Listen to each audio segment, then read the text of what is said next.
Ok, là, merci beaucoup, Anne-Claire. Je vous propose maintenant de célébrer un anniversaire que certains ne fêteront pas forcément avec enthousiasme. Aujourd'hui, l'impôt sur le revenu a 100 ans. L'impôt sur le revenu, son histoire, sa vie, son œuvre, avec Élodie Bessériens et Loïc Lemoigne. Imaginez-vous aller payer vos impôts avec des sacs remplis de pièces. Il y a 20 ans, c'est ce qu'avait fait un contribuable. J'avais prendre le sac. Une provocation devant un impôt sur le revenu mal aimé depuis le début. 1914, la France doit se réarmer et fait face à de nouvelles dépenses. L'idée de la création d'un impôt sur le revenu, qui hante le débat politique français depuis des décennies, refait surface. Le projet du ministre Caillot va voir le jour ce 3 juillet 1914.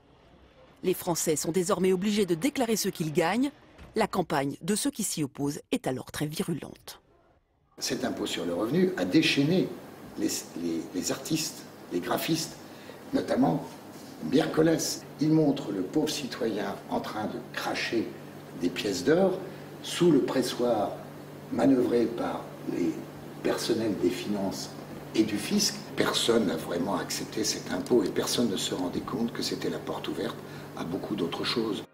Au démarrage, l'impôt est extrêmement modeste avec un taux de 2%.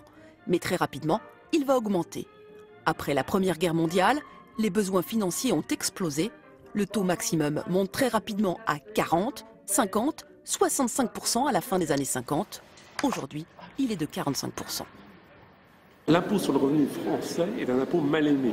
Il n'a jamais trouvé sa place. Il pèse donc 3% du PIB, il rapporte à peu près 70 milliards d'euros, mais il n'a jamais trouvé réellement sa place. À cause de la déclaration d'impôt sur le revenu, du fait que la moitié des Français le paient, et donc aujourd'hui les problèmes qu'on connaît sont en fait des problèmes que l'on connaît depuis quasiment 100 ans.